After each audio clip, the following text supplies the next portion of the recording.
I'm Rebecca Bradley. Welcome to Bite Size Interviews. I'm pleased to welcome Dan Smith to the interview today. Growing up, Dan led 3 lives. In one, he survived the day-to-day humdrum of boarding school, while in another he travelled the world, finding adventure in the paddy fields of Asia and jungles of Brazil. But the third life he lived in a world of his own, making up stories, which is where some people say he still lives most of the time. Dan has lived in many places that inspire his writing, including Sierra Leone, Sumatra, northern and central Brazil. He's even lived in Spain and in the Soviet Union, but he's now settled in Newcastle with his wife and 2 young children to keep him on his toes. And boy, do they keep him on his toes. Past jobs have varied from dishwasher extraordinaire, or perhaps just ordinaire,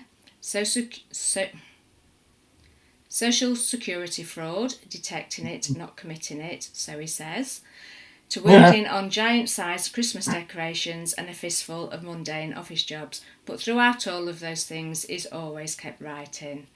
Dan writes for both children and adults. Thanks for joining me today, Dan. Thank you for having me. It's a pleasure. In early January this year, you released an older children's crime adventure book called Big Game, where the President of the United States is kidnapped away from his men and then hunted, where he manages to get away.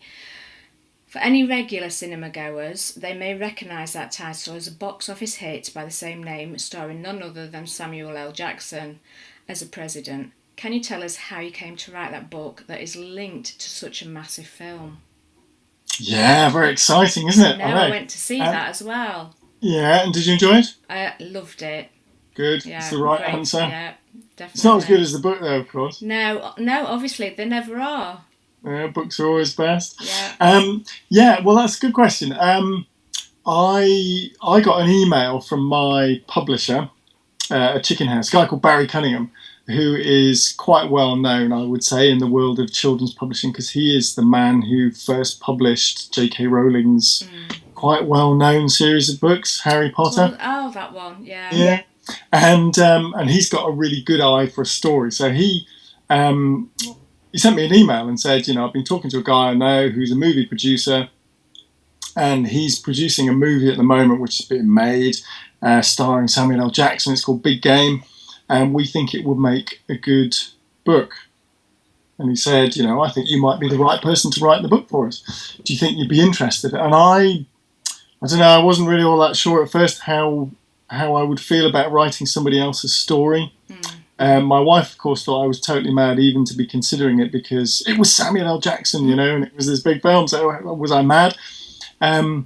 But as soon as I started reading the script, I really loved it. I thought it was, a lot of fun. It was a big action adventure. It was kind of a survival story. So it was everything that I like, really, in a story. And I was allowed to change some things in the story to fit it around what I wanted it to be. So that's how it came about, really. So you did mention you had to consider the offer. Yeah. How did it feel being approached in that way to write a book that had basically already been written, obviously in film format, but with certain expectations around it? I would say my main feeling was that I felt really flattered that they'd asked me to do it, actually. And as I say, I wasn't sure if I would be able to write somebody else's story, use somebody else's characters, but I was given enough leeway to change it in the way that I wanted to change it. I think there were 1 or 2 things that the director and producers maybe weren't that happy with me having changed, but in the end they came around to my way of thinking, which was quite good. Does that answer the question? I don't know. Yeah, I think it does. I I sort of went off on a bit of a ramble there, sorry. No, I mean, it's such a big thing to be approached to write a book about a film that big that's already been written. Yeah, it was, and I didn't see the film before I wrote the book. I only read the screenplay, and so it was the first time I'd ever really read a screenplay in that way, and in fact, the finished film is different from the screenplay that I read. There are one or two differences, particularly in the end. And if you've seen the film, you'll know that the end is like this kind of really crazy, mad ending in the film, which I didn't think was going to work in a book. It's a little bit silly, but it's fun, and I think it works well in a film because things flash by so quickly in a film, you don't really have time to think about them, and it's about the visual spectacle of it all. But in the book, it just didn't feel right. So I changed the ending, and I think the character's a bit different in the book as well.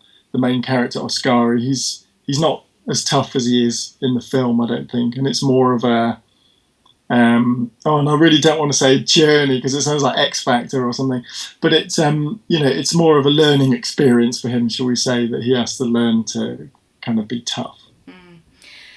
So you say that you wrote Big Game from the screenplay rather than watching the film. Yeah. How difficult is it to write? So you're writing from reading. Is there a fear of copying directly, or is that what's supposed to happen? I don't know. I never really felt that particularly. I tried to use some of the dialogue so that I think my idea there was that when people were watching the film, they would be able to relate some of it to the book, so there would be links. But yeah, and in fact, one of the main things that I changed in the story is that in the book, you see everything from the perspective of Oscari, the boy who's going through this rite of passage.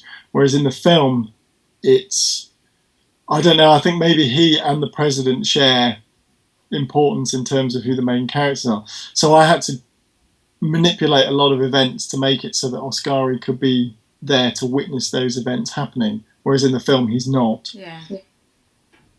Yeah. Does that answer the question again? It's off and going. So. Yeah. You didn't have to copy the screenplay because you had to make alterations to it. No, I was given quite a bit of leeway, and in fact, what I did was when I first read the screenplay, was I wrote an outline of how I planned to write the book. So I didn't have to copy it directly. No. Writing's not an easy job as it is. Writers tend to worry that what they write isn't good enough.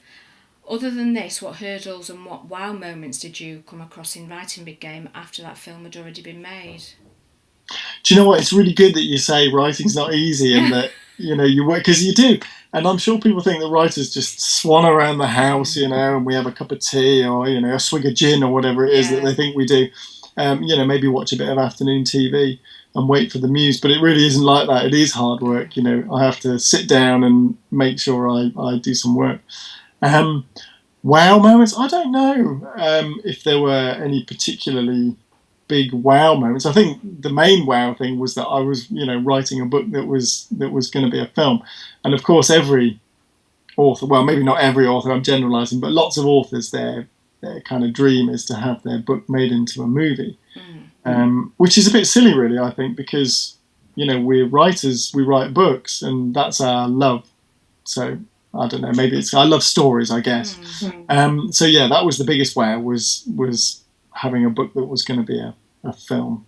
Yeah. It's always exciting. Yeah. And what about hurdles? Probably the same hurdles that, you face when I write any book, which is it good enough? Is anybody going to like it? Have I done the story justice? I think that certainly for me, and I've spoken to other people in other creative endeavours, and they generally agree, is that my vision of what I want the book to be like, and what the book actually ends up like, they never quite match. The book never quite matches what you want it to be, so there's always that worry that people will notice that or that people won't like it. So those are the main hurdles, I think. And that's the same for writing any book, I think. Yeah. Other than expectations and hurdles, it's a massive boost to any writer's career being linked to a major film.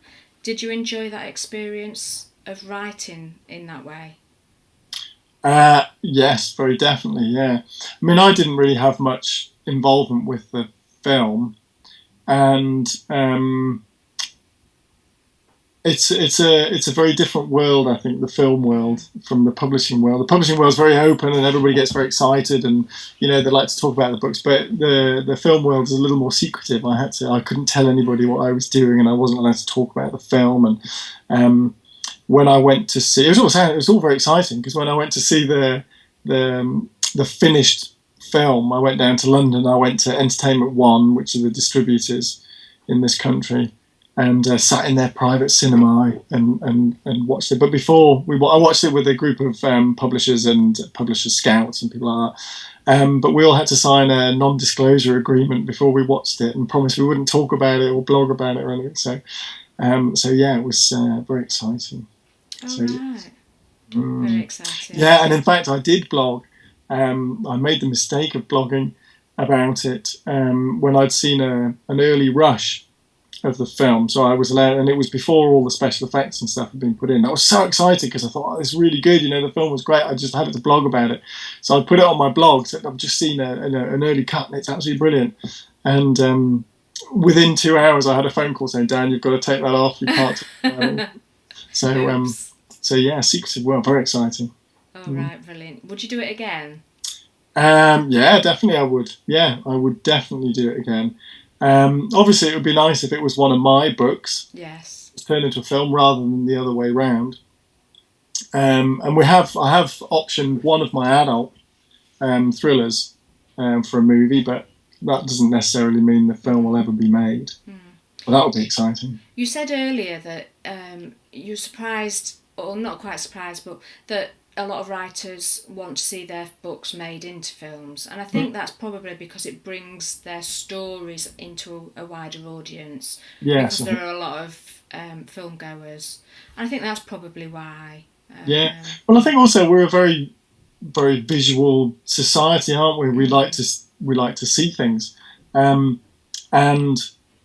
the idea of seeing something you've created sort of brought to life in that way. Because, I can imagine a lot of writers like me, when I'm writing, I kind of see it as a film in my head, or as a graphic novel. With a lot of my books for younger readers, I see it almost like a comic book, and I see it in panels and speech bubbles and things like that. And I think that's, just because it's a visual thing, and you're trying to get it on paper. I suppose the thing you can't have with a film is you can't have the smells, you can't have quite so much description maybe, and you can't hear what's in the characters' heads. No, but I love films. I just love stories of they have different tricks that they can use that we can't as writers. They do, yeah. They do, and also you can reach a much bigger audience, of course, with film, because it's a quicker and more accessible way of connecting with the story, isn't it? People have to put a little bit of effort into reading a book. Yeah. Whereas watching a film, you get the full story in an hour and a half, 2 hours, whatever it is, and the only effort you have to make is to sit and look at the screen. Yeah, and eat your popcorn, and exactly, yeah. Yeah, and you mentioned that you write adult novels as well, crime novels. Yeah. Yeah. Well, I don't know if they're crime novels. They're sort of thrillers, I guess. Thrillers. With a bit of crime in them. And one's been optioned.